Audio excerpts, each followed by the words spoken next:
Welcome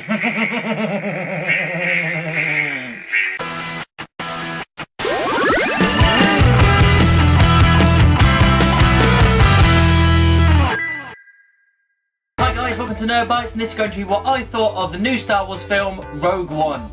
Before we begin, of course, there will be spoilers, but I'll be putting to the back end of my review, so I'm going to give my first thoughts, and then I'll let you know when I'll be talking about spoilers, so make sure you look out for it if you haven't seen the film yet. Wow. Just wow. What a film. As you know, I'm a massive Star Wars fan. It's my bread and butter. It's the reason I love films so much, and Rogue One just did not disappoint at all. It's directed by Gareth Edwards. He's the guy that did the latest Godzilla film, and although that film was kind of meh for me, the one thing that was carried over into this was the sense of scale. He just knows how to put that sense of scale across, and how big things are, and the way that you're looking up at things and looking out at things. It's just, he makes it realise how big and how destructive the Empire is by just the certain camera angles that he uses, and it carries really well. And yeah, I think he directed this film really well. There's some bits and bobs in it that it takes a while to get going. I think the first act is a little bit choppy here and there. There's a lot of characters to get involved with, a lot of planets to go back and forth, and it takes a while to build up the first act, but then after that it just kicks into gear, it gets going, and it really is a fun time at the cinema, especially the final act. The whole thing about that is just an absolute spectacle of Star Wars. It's everything you love and more, and honestly guys, if you're not a Star Wars fan, then you're probably not going to enjoy it, I imagine, but if you are a casual fan or you're absolutely obsessed with Star Wars, you are going to enjoy it no matter what, because it's incredible. Felicity Jones playing Jyn Erso. I think it was a cool character. I really quite enjoyed her. She was the only character that really got a lot of development. A few of the other characters, Cassian, K2SO was definitely the comic relief, the droid. Every one line that was coming out of his mouth was funny. Yen's character, he's force sensitive, that blind guy, he had some funny one-liners, and he was a hell of a badass as well. But overall, you don't get too much of a backstory with these characters apart from Jyn Erso. You get the whole thing with her father. You've seen in the trailers as well, so it's not really a spoiler, so you know what's roughly going on, that he's involved with the building of the Death Star, and I'll get more to that in the spoiler part of my review. A lot of new planets as well. Again, it's part of the build-up of the first act. There's loads of different planets we haven't seen before.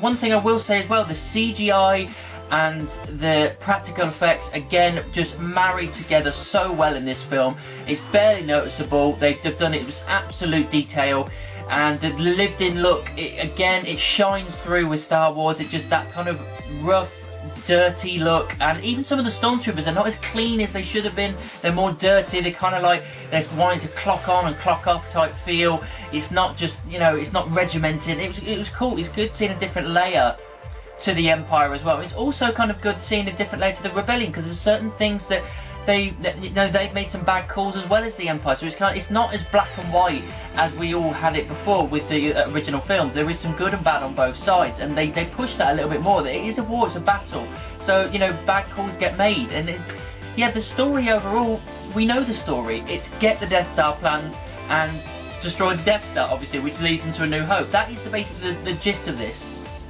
but it doesn't take anything away from it. It doesn't destroy the films. Oh, we know what's going on, so it's going to wreck it. No, there's plenty of things that happen in it. It's a case of finding out how that happens, and there were still some shockers in it that I didn't expect.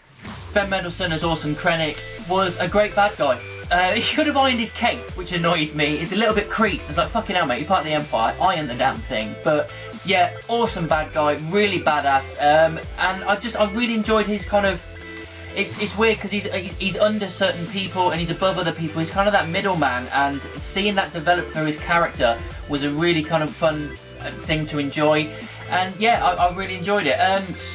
Forrest Whitaker's character, Saw Gerrera, again a cool character. He was from the Clone Wars, he was in the animated series, so they've kind of linked that together with this character. Yeah, fun character, really quite enjoyed him. The rest of them, again, they were there, I enjoyed them, they had their parts to play, but they didn't have too much of a build-up. But I can kind of let it go. I say it was a little bit of a downer, but I can let it go because there's so many characters we have to be introduced to, because we've never seen these characters before, and you've only got 2 hours to do it in, and you need to get to the point of the story, so they kind of rushed it a little bit at the start. But to be honest, it's nitpicking, if I'm honest. Right, now we're going into the spoiler part of my review, so you haven't seen the film yet, you have been warned, this is spoiler territory.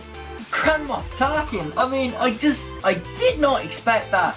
I mean, as soon as he walked up and he saw the back of him, I was like, we know who that is. And I thought that's all it was going to be. The back of him, we'll hear him say one thing and that'll be it. No, he turns round and they've got a full-on mocap, like CGI version of Tarkin to this other bloke, and fuck me, it's amazing. So obviously, if anyone doesn't know, the actor's dead, he's been dead for a long time.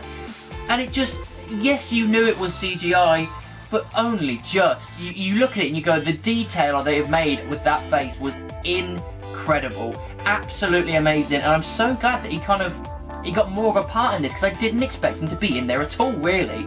And he was there and he had a few decent scenes. Awesome.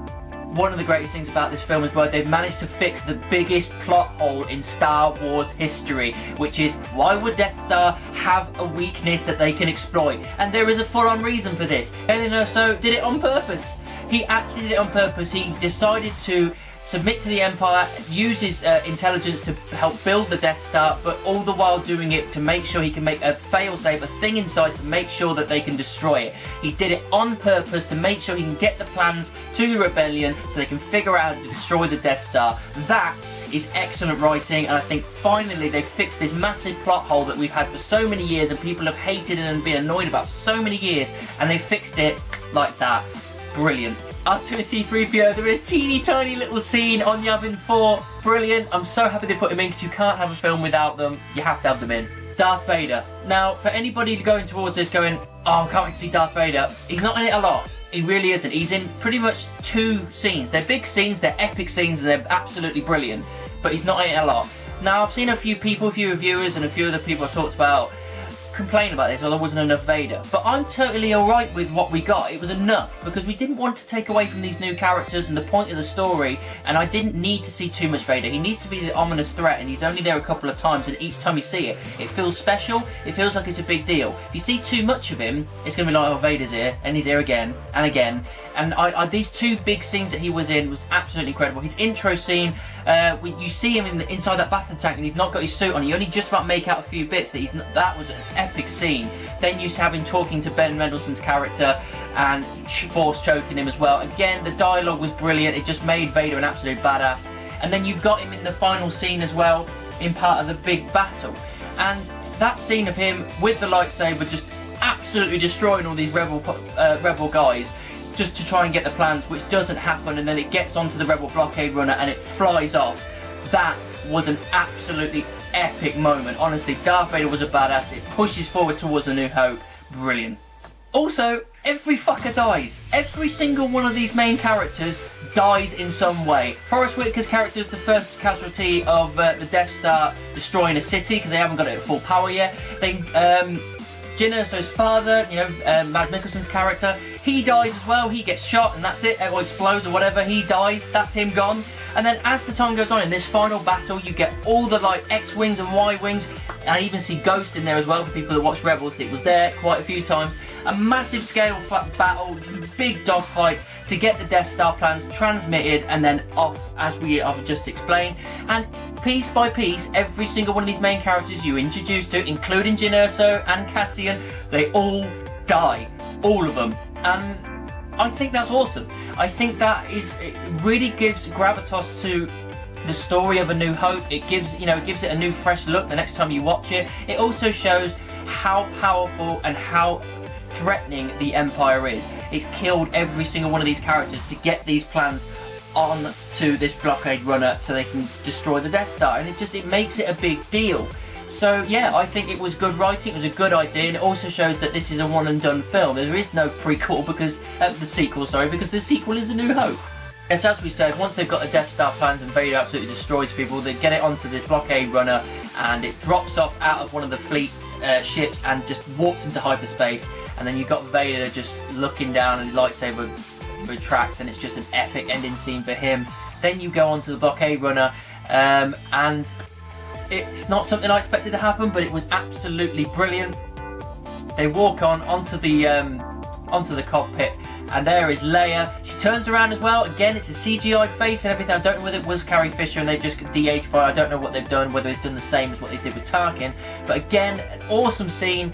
and I'm just so happy that that's the way they decided to finish. They did it like that when they finished with her, and that literally is leading straight into the opening scene of A New Hope, and that is an absolute perfect way to do things. It was brilliant, and I'll be honest, it gives more weight to the Star Wars universe now. You know, when you watch A New Hope again, you're going to be watching going, I know what's happened, and I know how many people have died and what's gone through and how many battles and sacrifices have been made to get those plans in Leia's hand. That just adds so much more gravitas to the series, and it's brilliant. Guys, overall, I think this film, again, was an absolute masterpiece of cinema. Star Wars and Disney, they've melded together and it works so well. I think it's on par with The Force Awakens. I think it's an absolutely incredible piece of cinema. The stories were compelling. Some of the characters not so much, but other characters were really fun to watch. Seeing old characters that you didn't expect to see. The story worked really well. The whole fighting scenes, the battles and everything was absolutely awesome, and I absolutely loved it. I want to go and see it again. I think it's an epic film. You must see it if you're a Star Wars fan, and I think it's absolutely fair to give it 5 stars. So that's what I thought of Rogue One, A Star Wars Story. What did you think about it? Let me know down in the comments or send me an email. You can also find me in the various social media, Facebook, Twitter, Instagram, moviepilot.com. Just type in Nerd Bites anywhere and I'm sure you'll find me. Don't forget to like, subscribe and share my videos. And of course, keep it nerdy.